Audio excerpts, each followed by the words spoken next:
Morning, everybody. Happy Father's Day weekend.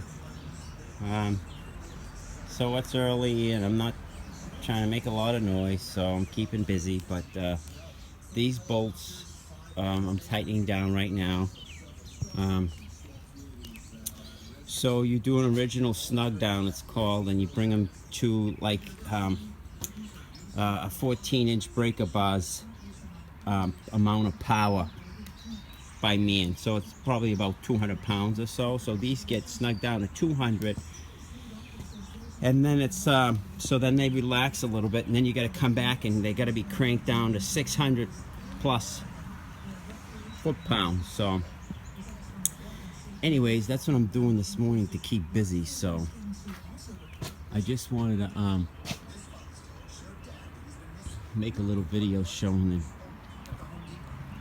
how I do it, because 600 pounds is kind of a lot. So, but I don't know if I'm quite at 6, but I'm right around there, 4 or 5 anyways, maybe 5 plus. So later on I could get a torque bar and check, but I think I'm pretty close. But anyways, the pattern, there's a specific pattern. I just can't start going down a row and going around. So you got to go on this side, the opposite side, this side, the opposite side, the other side. So you're just crisscrossing. You know how you tighten a lugs on a wheel. So that's what I'm doing. I'll make a quick little video to show you. I use this bar to get the proper torque. And I picked up the welder yesterday. So this is the welder I'm using. Like I said, the big one. We rented this, so it's nice. And we're feeding a flux core wire through it, so it's got some balls. So it makes a good feed. Instead of making numerous passes, I mean 1-2 passes, it's done. So there's the wire feeder, and we're running a 70,000 psi, which is the strength, pounds per square inch, and it's a 5/64 wire. So I mean, that thing is a monster. So I was just doing some wells in an area where I can get used to the machine, the adjustments, because you got to adjust the temperature and the wire feed, how fast that wire comes out. So I'm doing some stuff up there just to get myself, tuned in with the machine, and then I'll do the important coping wells later on. All the important, very important cope wells. I'll hit those after. So anyways, here's the little video. Oh, in the meantime, my father started on, we started laying out the staircase, but you can't see it now, but we got to lay it out on the ground and make a template out of plywood, because the stringer we're using is very expensive, so we don't want to make any mistakes. So we're going to make a template out of wood first, and the staircase is going to get attached. You can't see it, but there's a little line up there, but there's a platform about 40 inches, and then the stair goes up in between the steel up until it meets the top platform, which is 40 inches up there. So the staircase has got to get hung off this steel, but we're using 4-inch by 16-inch quarter-inch wall rectangular tubing, which he's making me the template. Then we'll clamp it to the steel so I can plasma cut out the stair treads, because the stair treads are 3-inch by 10-inch, and they're going to be penetrated through the stringer and welded on 2 sides, because they're cantilevered. Like I said before, it's a floating staircase, so it goes up there and it just floats in no man's land.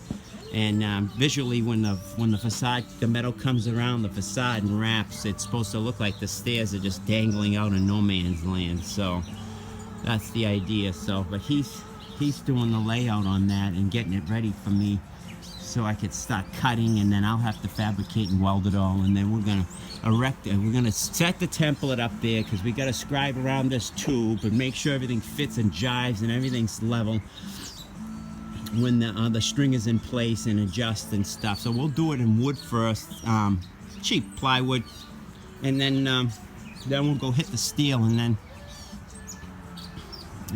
we got to fabricate it all on the ground, and just the stair itself, and the platforms will fabricate on the ground. Do the platforms separate, but set the stringer up there first with the stairs. So anyways, here's a little video.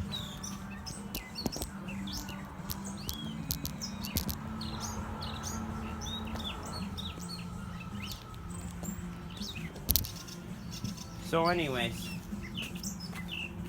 I just left it here. I didn't actually tighten that one. So, but I'm going the corners first. So here's your corner. Here's your corner. And then, so you crank it down, especially.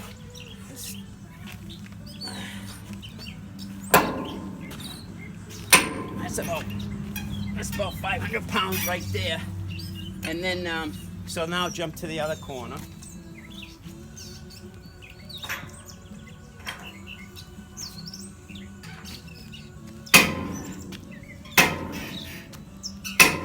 Okay. Anyways, and then this side, you know, and that's just, oh wow, see? Because that corner got tightened now, the other one's loosened, so you gotta keep going around and around after you tighten on the star pattern. Then I go around and make sure nothing else loosened, because, you know, as you tighten everything else relaxes, so, but,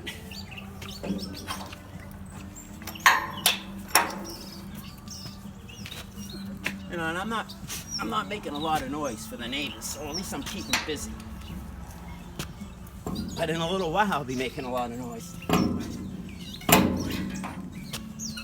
Okay. Anyways, you get the idea. That's how I'm tightening up those lugs. So 500 plus torque pounds on those, and it's good.